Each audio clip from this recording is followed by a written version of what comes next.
Pourquoi le pas cher coûte toujours trop cher? Salut à toi, c'est Johan Eguelé, designer graphique et multimédia, et aujourd'hui dans cette nouvelle vidéo, on va voir pourquoi tu ne dois pas avoir des prestations bas de gamme. Mais avant de commencer la vidéo, je tiens à te préciser que si jamais elle t'a plu, n'hésite pas à laisser un pouce bleu, à mettre un commentaire si jamais tu as des questions. Tu peux également t'abonner à la chaîne et t'abonner également à mon compte Instagram où je suis extrêmement actif. Et j'ai également un groupe Facebook privé où on peut s'entraider entre freelance. Dans ce premier point, on va voir la mise en situation côté prestataire, donc de ton côté. Tu l'as vu avec les différentes vidéos que j'ai réalisées pour toi freelance, je te demande vraiment de faire des tarifs à la hauteur des services que tu proposes à tes clients.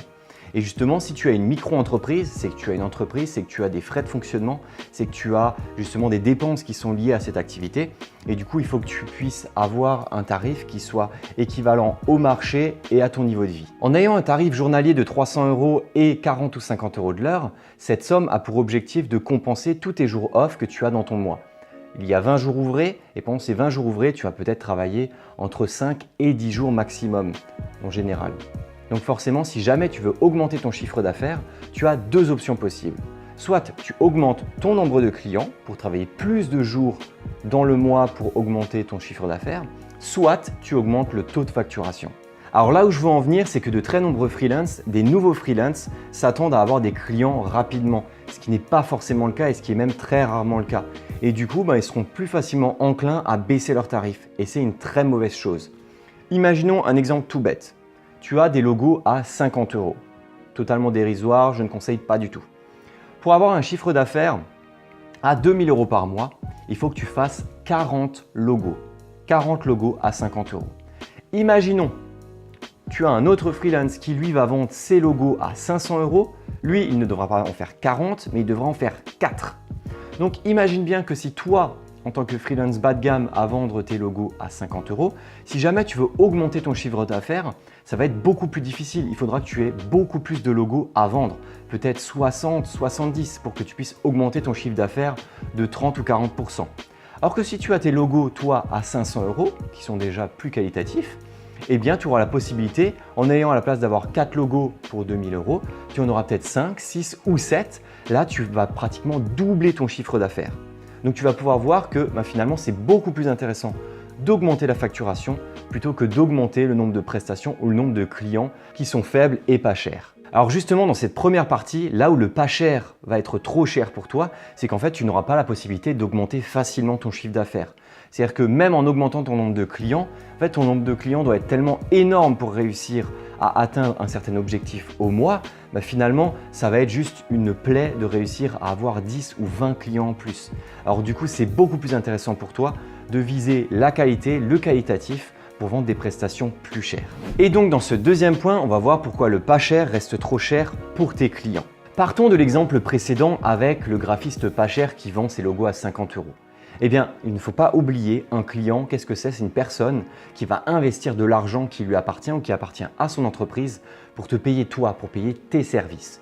Donc l'objectif, c'est que la personne, qu'elle paye 50, 100, 200, 300 €, en fait, elle imagine qu'en ayant exactement le même tarif, elle va avoir le même type de prestation. C'est juste qu'une autre personne, un autre graphiste, a les mêmes compétences que les autres qui vendent leurs prestations plus chères.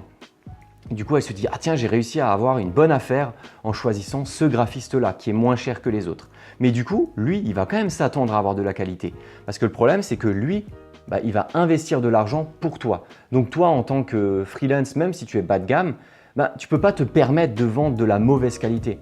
Et c'est là le problème, c'est que si tu es payé pas cher, 50 € ton logo, il va falloir que tu le torches extrêmement rapidement et du coup la qualité sera amoindrie. Et du coup le service, ça ne sera pas un bon service qui aura été rendu à ton client. Et on peut carrément le chiffrer si tu veux. Le fameux logo à 50 €. Imaginons que ce freelance, il est aussi à 300 € au jour.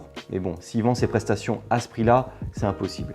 Mais imaginons, c'est-à-dire que la personne, en 1h30, c'est-à-dire toute la prestation comprise, en 1h30, elle est censée pouvoir démarrer le projet et le finaliser et l'envoyer au client.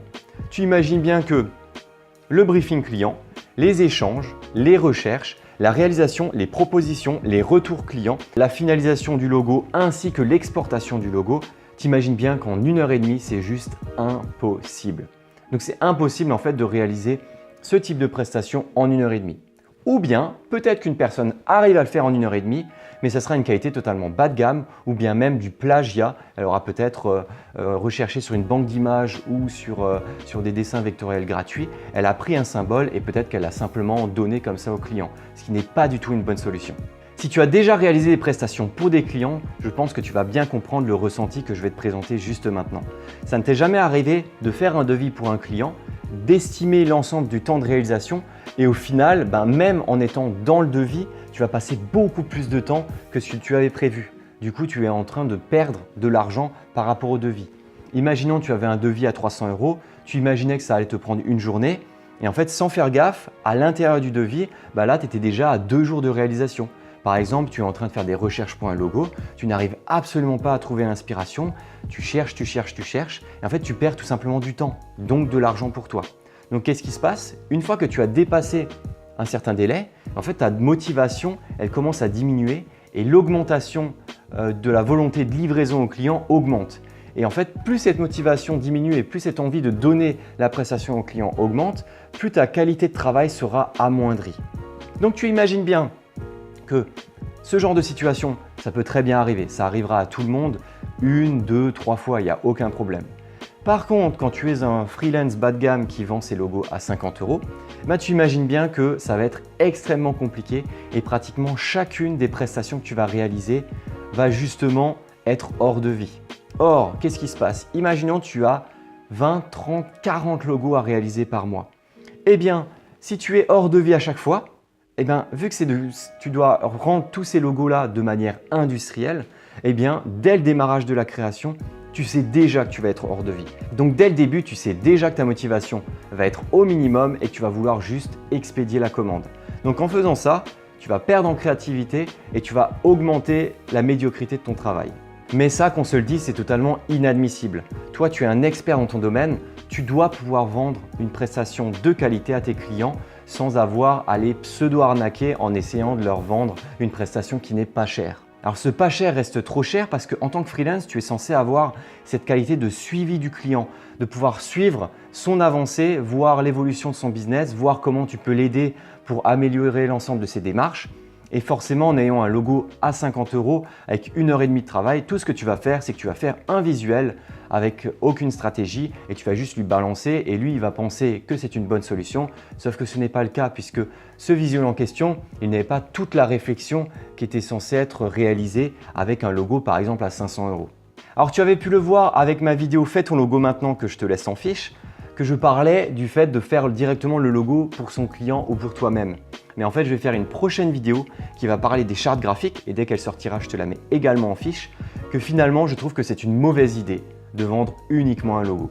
Parce que le logo seul ne suffit pas à une marque, ça ne suffit pas. En fait, ce qu'il faut vendre, c'est une identité visuelle. C'est vraiment un univers entier qui va servir à la déclinaison facile de l'ensemble de l'entreprise en question, de l'ensemble des valeurs, des démarches qu'ils ont à réaliser dans leur communication. Imaginons, ils ont besoin d'un logo, d'une carte de visite, d'un site web, de documents de communication print et web. Justement, cette charte graphique te permettra de facilement décliner l'ensemble des visuels sur tous ces supports-là. Alors que le logo, lui seul, si tu l'enlèves, si tu l'effaces par exemple du site web, de la carte de visite ou autre, normalement, ils n'ont pas d'identité. Et justement, ce n'est pas ce qu'il faut faire. Donc c'est pour ça que n'hésite pas à regarder cette fameuse vidéo sur la charte graphique quand elle sera sortie parce que je te montrerai pourquoi c'est aussi important. Mais bon, ce n'est pas grave. Si tu dois vendre des logos seuls à tes clients, tout ce que tu dois faire, c'est bien leur faire comprendre qu'un logo seul ne suffit normalement pas et que si jamais tu dois réaliser un logo, il faut que ce soit un logo de qualité et pas uniquement un symbole qui est fait en 1 heure sans réflexion. Parce que justement, imaginons ce logo en question, peut-être qu'à 50 €, il a été fait en 1 heure, mais il ne correspondra peut-être tout simplement pas aux produits et aux services proposés. Tu l'as certainement vu si tu me suis sur Instagram, j'avais justement fait un jeu de mots par rapport à ça. J'avais écrit chirurgie et à côté, j'avais mis un symbole d'une clé à molette. Et justement, j'avais appuyé le fait que ton logo doit avoir un certain sens et il ne faut surtout pas que tes prospects puissent par exemple ne pas comprendre ton activité ou qu'ils n'aient pas envie de regarder tes produits ou tes services tout simplement parce que le logo ne les a pas avertis sur le type de prestation que tu leur proposais. Imaginons tu avais ce fameux logo avec chirurgie et une clé à molette. C'est quoi? Est-ce que c'est lié à la chirurgie? Est-ce que c'est lié au mécanisme, aux mécaniciens, aux voitures, à l'automobile? En fait, tu ne sais pas.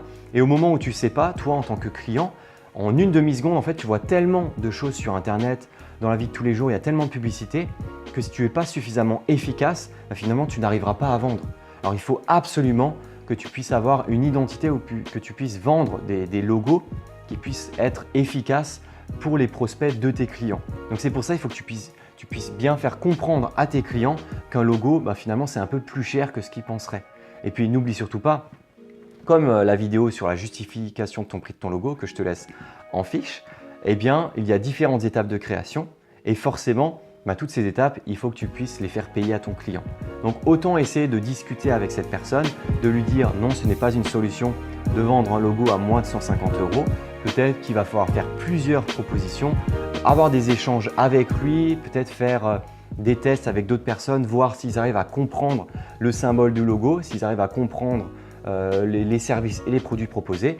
Et en fonction de ça, du coup, il aura une très bonne base pour ensuite continuer la communication sur son business. Ça évitera cet amateurisme de visuel de communication qui pourrait faire fuir des clients ou des prospects potentiels et qui devrait justement être changé peut-être quelques mois plus tard. Donc autant payer directement pour un service premium qui soit de qualité. N'oublie pas qu'on reste des prestataires de services et qui dit service dit suivi avec le client, dit pédagogie, dit communication avec le client en question pour proposer justement un bon service. Un service, ça reste un échange entre le client et toi-même, une vraie collaboration. Et je vais justement te donner deux exemples concrets qui vont facilement résumer l'ensemble de cette vidéo. D'un côté, tu as l'achat de produits informatiques. Imagine un casque audio que tu payes 20 €, tu vas peut-être en acheter 3, donc ça te fait 60 €. C'est quoi le mieux, d'avoir 3 fois un casque à 20 € ou une seule fois un casque à 60 €? Peut-être que ces casques à 20 € ne vont pas durer longtemps, peut-être uniquement un an avec un son de mauvaise qualité, alors que le fameux à 60 €, peut-être que lui va durer 2 voire 3 ans, donc autant que les 3 autres réunis, mais avec une meilleure qualité. Donc finalement, il n'y a plus à hésiter. Autant prendre celui-là qui est directement à 60 €, comme ça il te dure tout aussi longtemps que les autres et il a une meilleure qualité. Donc comme ça, tu ne vas pas vivre avec des produits bas de gamme. Et deuxièmement, je vais donner un exemple personnel, comme d'habitude, des anecdotes sur ma vie de freelance. J'avais une de mes premières clientes pour qui j'avais fait un logo, différentes images de produits pour Amazon et autres. Et en fait, cette cliente en question, elle voulait un site WordPress. Alors moi, je ne m'y connaissais pas du tout en site WordPress, je ne savais pas comment faire de l'intégration, ce genre de choses. Alors je me suis dit que je vais lui faire payer moins cher pour apprendre directement sur le tas. Mais je te dis tout de suite que c'est une mauvaise idée. Le mieux à faire, c'est de faire payer le vrai prix et à côté, tu vas peut-être bosser le double, voire le triple, comme ça tu te formes en même temps. Parce que justement, en baissant le prix, tu baisses entièrement le prix du marché. Et forcément, si tous les freelances font pareil, à la fin, justement, les prix vont être tirés vers le bas et donc c'est la faute de tout le monde si les prix sont très bas. Donc pour continuer l'histoire, pour donner à peu près un ordre d'idée, c'était un site relativement simple. Il fallait juste mettre un WordPress en place, acheter un thème et ce thème juste changer un peu quelques textes et quelques images. Et pour ça, c'était uniquement pour 300 €. Tu vois, je savais qu'en une journée entière, j'avais la possibilité de faire tout ça. Alors peut-être avec un jour supplémentaire avec l'apprentissage de l'intégration WordPress. Mais finalement, cette personne en question, ce client, avait refusé ma proposition. Alors que je me suis dit, mais un WordPress à 300 €, ça vaut que dalle. Des agences ou d'autres freelances vont forcément demander 800 ou 1000 €, voire plus. Et je me suis dit, mais comment est-ce qu'elle peut refuser ça? Qu'est-ce qu'elle a fait? Elle a fait appel à des offshore qui proposaient ça à 100 €, donc un prix totalement indécent. Donc là, elle a fait appel à du pas cher. Et bien forcément, comme je te le dis, son pas cher a coûté trop cher. Parce que derrière, moi, j'allais lui faire payer 300 € pour l'ensemble de la prestation. Elle a payé 100 € au démarrage. Quelques mois plus tard, elle est revenue vers moi. Elle m'a justement fait part de cette communication avec ses offshore qui lui ont permis de mettre en place ce site WordPress. Eh bien, ils ont acheté le thème et à un moment donné, ils ont réutilisé la clé de ce thème et l'ont utilisé pour un autre client. Du coup, son thème à elle était bloqué. Eh bien, pas moyen de le débloquer. Ce que je lui ai dit, c'est « Ok, je m'occupe de ton problème. Par contre, moi, mon prix, du coup, il a doublé parce que forcément, je t'avais fait une offre, tu ne l'as pas acceptée, donc mon prix double. Et en plus de ça, pour toutes les misères qu'il va falloir régler par rapport à ce thème WordPress ou autre, je fais appel à mon développeur qui, lui, du coup, a un taux horaire qui est nettement supérieur. » Donc à la fin, qu'est-ce qui s'est passé? Donc elle est passée d'un tarif de 300 € à un tarif de 1000 € pour exactement le même site WordPress. Tout simplement parce que forcément c'est offshore avec ce fameux template du site WordPress. Ils ont bloqué l'hébergement, le thème et tout ça. Mon développeur il a dû se démerder pour régler la situation. Et ensuite, j'ai travaillé en coopération avec mon développeur pour qu'on puisse intégrer l'ensemble de ces images avec un tarif plus élevé que ce que je lui avais proposé à l'origine. Donc voilà, c'est typiquement un exemple du pas cher qui coûte trop cher. Donc ce que je fais tout simplement, c'est que dès que j'ai des prospects potentiels qu'ils veulent une prestation pas chère, je leur explique que ce pas cher peut coûter plus cher par la suite. Donc autant viser une prestation premium dès le départ pour avoir des bonnes bases, des bases solides pour avoir un bon business qui va fonctionner. Et c'est exactement la même chose pour toi. Essaye de convaincre tes clients de te payer plus pour justement avoir une prestation de meilleure qualité pour qu'ils puissent justement gérer encore mieux leur business. Toi, ça te permettra de gagner plus d'argent et en plus d'avoir des projets qui sont plus ambitieux, qui sont plus intéressants et qui te permettront justement de gagner plus sur la durée puisque un logo à 50 €, tu vas bosser dessus 1h30, donc il faut que tu trouves plein d'autres clients. Alors que si tu as un logo à 500 €, tu vas bosser dessus pendant peut-être 2 jours entiers, ce qui va te permettre de travailler plus longtemps et de gagner beaucoup plus. Et puis je le répète une dernière fois, n'oublie pas que tu es un prestataire de service. Et qui dit service dit que tu dois donner de la qualité, que tu dois suivre ton client, lui expliquer ton métier, ce que toi tu peux lui apporter. Et justement, il ne faut surtout pas que tes créations puissent le desservir. C'est pour ça que tu dois lui faire comprendre qu'une prestation bas de gamme, ce n'est pas la solution pour son business et que c'est justement en ayant des prestations de meilleure qualité qu'il aura un meilleur résultat a posteriori. Donc voilà, cette vidéo est terminée, j'espère qu'elle t'aura plu. N'hésite pas à mettre un like et un commentaire si jamais tu as apprécié la vidéo ou si tu as des questions. N'hésite pas également à t'abonner à ma chaîne YouTube, à me suivre sur Instagram où je poste énormément de contenu. Et puis tu as également le groupe Facebook privé que je te mets dans la description pour qu'on puisse s'entraider entre freelance. En tout cas, je te dis à une prochaine vidéo pour toi freelance. Ciao!